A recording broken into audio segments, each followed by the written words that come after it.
Lumapit sina Moises at Aaron kay Paraon at hiniling na palayain mga Hebreo mula sa Ehipto.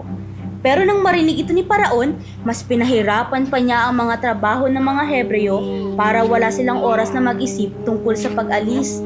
Pero pinalakas ng Diyos si Moises at Aaron sa pamamagitan ng kanyang salita, kaya bumalik silang muli kay Paraon. Ang aming bayan ay pupunta sa lupaing ipinangako ng Diyos. Kami ay sasamba sa aming Diyos. Kalokohan, kung aalis kayo, sino ang mag-aalaga ng mga baka? Magtrabaho na lang kayo at huwag kayong mangarap ng picnic. Kung patuloy mong tatanggihan ang salita ng Diyos, Ano ngayon? darating ang mga salot. Salot daw? Wala akong pakialam sa salot. Kahit anong pakiusap ni Moises, hindi nagbago ang isip ni Paraon. Kaya nagsimula ang mga salot. Una, ang ilog Nilo ay naging dugo at namatay ang mga isda. Ay! Dugo! Naging dugo ang tubig! Sumunod, dumagsa ang mga palaka at kuto sa buong Ehipto.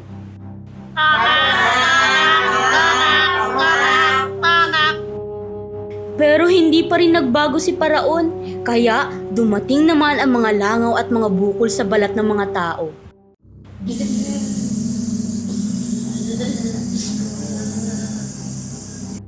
Pagkatapos, namatay ang lahat ng mga hayop. Pamatay na ako. Pero ayaw pa rin magpasakop ni Paraon. Bumagsak ang yelo mula sa langit at dumagsa ang mga balang na sumira sa lahat ng tanim. Nakarating ang matinding kadiliman sa buong Ehipto.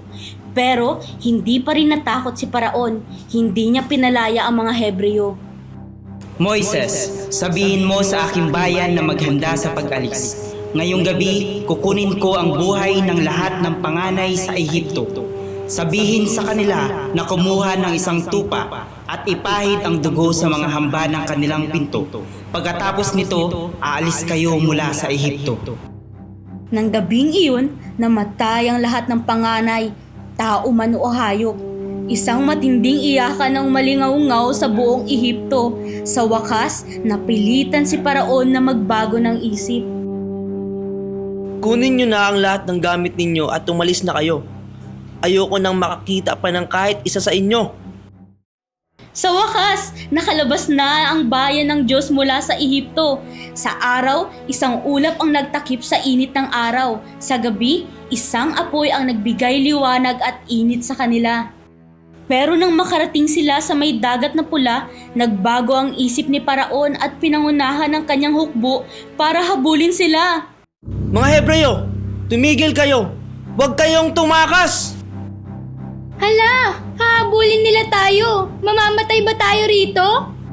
Moises! Sabi ko na sa'yo, dapat nanatili na lang tayo sa Ehipto! Mamamatay tayo dito! Huwag kayong matakot. Tumahimik lang kayo at hintayin ang pagliligtas ng Diyos. Ngayon, makikita natin ang kapangyarihan ng Diyos. Moises, itaas mo ang iyong tungkod patungo sa dagat. Anong hangin to? Bakit ganito ang tunog? Ha? Nabubuksan ba ang dagat? Nagbukas ang dagat at nilikha ng Diyos ang daan ng kaligtasan sa gitna ng tubig.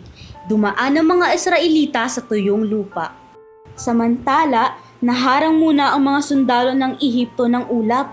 Pero nang mawala ito, sinundan nila ang mga Hebreo sa gitna ng dagat.